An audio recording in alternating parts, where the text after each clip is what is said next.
Wow! I didn't know you had a spell that could do that. Well, no crap.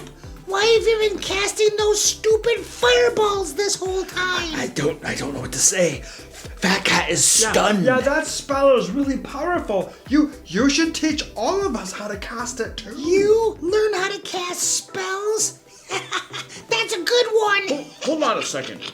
Didn't Fat Cat die to beholders a few videos ago? Well, no.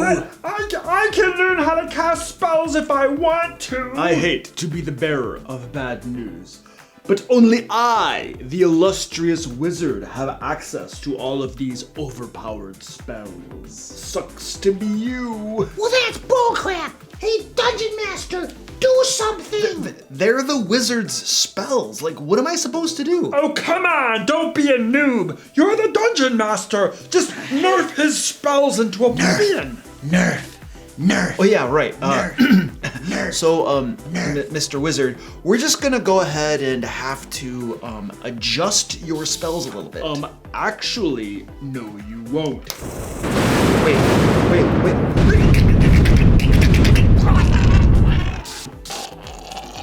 Now, does anyone else want to nerf my spells? I didn't think so. Nope, we're good here, but who's gonna be our Dungeon Master now?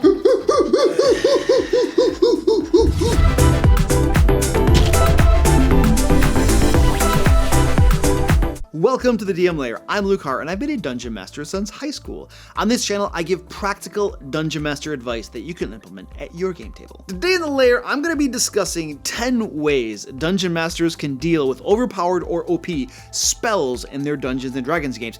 And the idea here is that hopefully these ways of handling OP spells don't result in spellcasters murderizing their Dungeon Masters, which means we're going to try to avoid nerfing things, by the way. And if you have any questions about this topic or anything else Dungeon Master or D&D related, swing by one of my live streams. There's a link to my Twitch channel placed conveniently below. Also, don't forget to join me over on Discord, where we're building a community of Dungeon Masters around the idea of helping each other out and making all of our games that much better. Number 1, avoid nerfing spells whenever possible. Dungeon Masters, it's going to take every bit of self-control and discipline that you have the first time your Dungeon Masters cast Wall of Force and trap half a mob without a saving throw to not nerf that spell into oblivion. Because this is often the first impulse of a Dungeon Master, isn't it? We wield the unlimited power of the multiverse, so if a spell is causing problems, why not just tweak it a little bit? Players hate nerfs, that's why. Especially to something that is literally written in the books. That's rules as written. And the argument is kind of valid. Dude, the game designers themselves created this spell, it underwent playtesting. I could rant about that stuff, but let's not do that today. Hundreds and thousands of D&D groups all around the world use this spell, and you, just you, have a problem with it. And that is a valid argument, of course, until you find spells like Healing Spirit and discover that even game designers make horrible, stupid, idiotic, boneheaded, moronic, glaring mistakes from time to time. And that makes you start to wonder if any playtesting at all happens around here. But I digress. Let's just not go into that today. Anyway, changing problematic spells is often particularly tempting to new Dungeon Masters or DMs just new to 5th edition. But until you've played the system long enough, and ideally into the higher levels to get a feel for what real power is like, and gotten experience with the game and understand how the rules work and fit together, I feel like DMs should not be venturing into this territory too much. That is, changing rules and changing spells. Nerfing a spell is my last course of action as a Dungeon Master. The thing I do when I've tried everything else or the spell is just particularly atrocious. Have I mentioned Healing Spirit yet? However, if you do need to nerf the spell, I'll give you some guidelines for how to go about that in just a little bit. Number 2, read the spell carefully and then read it again. I feel like 90% of overpowered spells my players and I come across is a result of our not paying close enough attention to what the spell actually does and what it cannot do. A few years ago, I was running Princes of the Apocalypse for my Sword Coast Guard group, and the Bard cast Tasha's Hideous Laughter on a raging Umber Hulk they came across. The group then proceeded to surround it and pound it, beating it into oblivion with advantage on their attack rolls, and the Umber Hulk only able to make a saving throw at the end of each of its turns. That seemed incredibly powerful to me for a first level spell. Completely incapacitate a powerful enemy and destroy it in one round? That's OP. However, a little distraught by that experience, I looked up the spell after the game session and discovered that the Umber Hulk should have been able to make a new saving throw with advantage every time it took damage. So nowadays, when my players cast a spell I'm not familiar with, I often take the time right there at the table to look it up and read it. Yep, it slows things down, but I have been burned far too often by not carefully reading a spell's description for myself. You know, because sometimes players make honest mistakes, and sometimes they make mistakes that are not quite so honest. Number 3, have the bad guys use the OP spells too. Hypnotic Pattern, Conjure Fey, Banishment, Animate Objects, Spirit Guardians, Wall of Force, Fireball. Come on, let's be real here. If there are a handful of spells that are so good that players almost always use them, don't you think everyone else in the game world, NPCs, monsters, villains, and whatnot, have heard of these spells too and know how good they are? Of course they have. And if the spells are that good, the player's characters are going to spam them, you had better believe the bad guys will too. Holy crap! Spirit Guardians again? What? The cleric's always casting it. My kobolds can't cast it too? Yeah, I guess that's a pretty good point. No, it's not a good point. We don't even have a cleric in our group. Oh, that's a good point too. There is a line to be walked here, though. Remember that your goal as a dungeon master isn't to stomp all over your players by using the same handful of OP spells over and over and over again.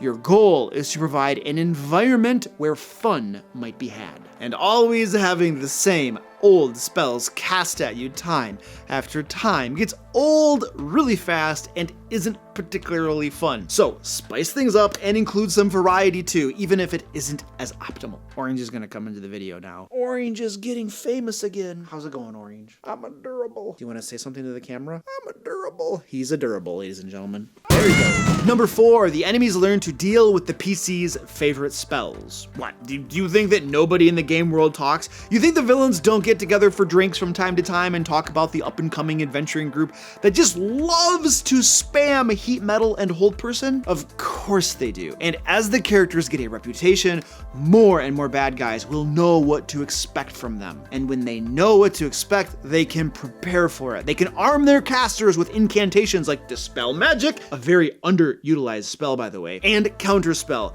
They will know who the powerful spellcasters are in the group and target them first in combat. And before somebody loses their mind and says, "But that's not fair, Luke," stop right there, because you know darn well that your players target enemy casters first too. Enemies will do their best to disrupt the concentration of a PC caster, using a wonderful spell like Magic Missile upcast just a wee bit to make it extra fun.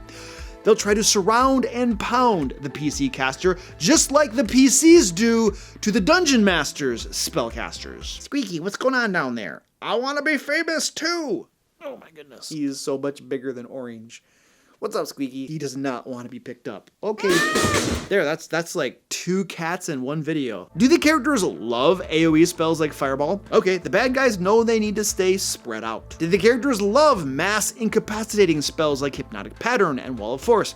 Okay, the bad guys attack in waves from adjoining rooms. Now, I'm not gonna go over every single tactic that you might employ as a dungeon master, but my advice is this. Analyze what your players are doing and then decide what counters are reasonable for intelligent bad guys to come up with. Number 5, adjusting counters to account for powerful spells. The classical argument in D&D whenever almost anyone says that something is overpowered is to retort with something clever like this. Well, the Dungeon Master has at their disposal all the tools they need to deal with that overpowered thing. And then they usually leave it right there and don't explain at all what they're actually talking about. It's almost like they're just repeating like parrots what they've heard others say on the topic. So what do we mean by that?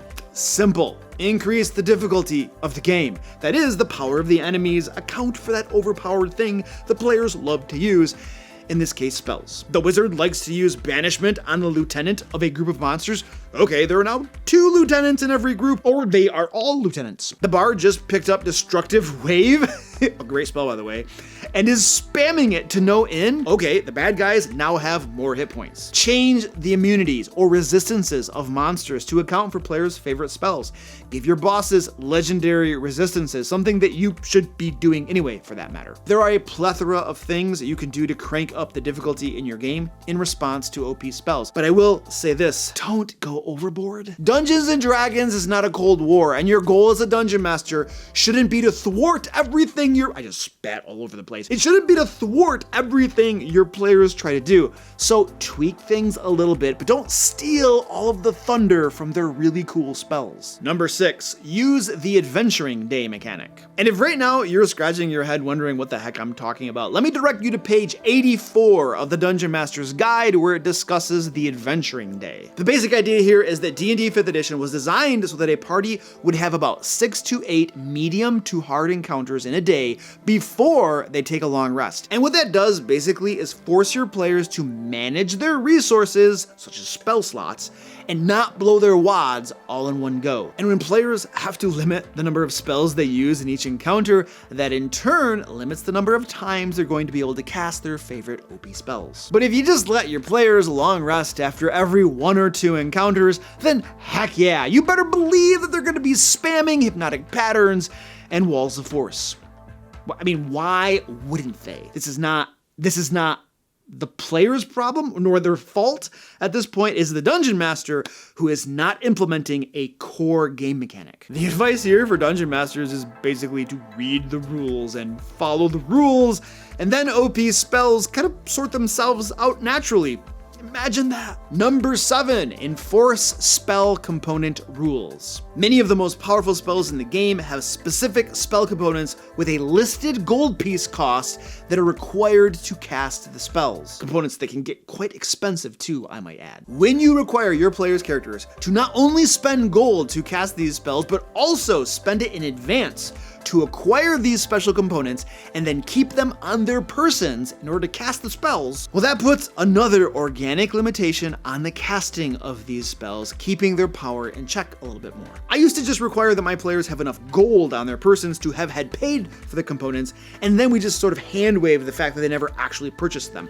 However, I found that was way too easy. Now I require my players to purchase the components in advance in order to cast those spells. Does this add additional logistics to the game? Sure. Could one argue that this isn't fun?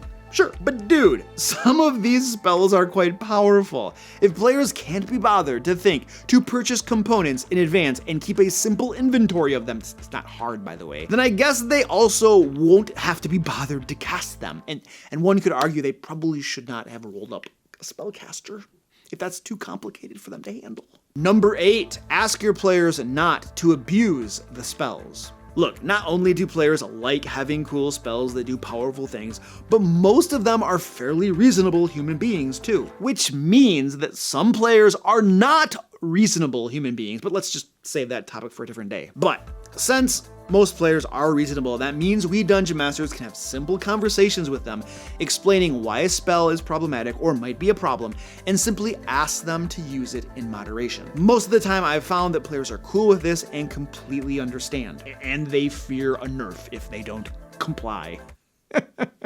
That was a weird laugh. Wow. In fact, I have found that some of my players preemptively limit their usage of certain spells because they know they're really powerful and don't want them to cause issues in the game, possibly breaking things. And it's a really good place to be when you have players like that. Number 9, if the spell must be nerfed, let your players help design the nerf. Okay guys, Wall of Force is just a little bit too powerful. Are there any ideas on what we could do to adjust it a little bit? What about, instead of a wall of force, it creates a wall of meatballs? Yes. Fat Cat supports this idea. Yeah, I like the way the idiot thinks. Seems fair to me. Look, I know you're the dungeon master, and the DMG says you're the master of rules and all of that, but this is your player's game too. I have found over the years that when a dungeon master involves the players in decisions such as adjusting an OP spell, it usually tends to work out better. You see, instead of just you being on high and handing down the cold, hard ruling to your players, when you ask them what they think and involve them in the process of deciding how to adjust the spell, they will become owners of the solution. And when players own the solution and buy into it, they are far more likely to be okay with it and not get pissed off because the dungeon master just nerfed their favorite spell. Number 10, don't overdo it. Cool spells are cool spells. Let them be cool. Let your players be awesome and have fun casting amazing spells that make them feel like heroes and blast the crap out of enemies. If you adjust overpowered spells too much, even though it might be justified, you leech the fun out of the game, or at least some of the fun. And no one wants to play a game that's not fun. I mean, the game's supposed to be fun, right? Don't forget to follow me over on Twitch for some chill live streams where we hang out, talk D&D, and even paint minis together. Let me know how you handle overpowered spells in your game. Next week, I'll be discussing how to foreshadow a big bad villain of a campaign. But until then, click right here to learn about the top 10 most OP spells and how to deal with them. And until next time, let's play D&D.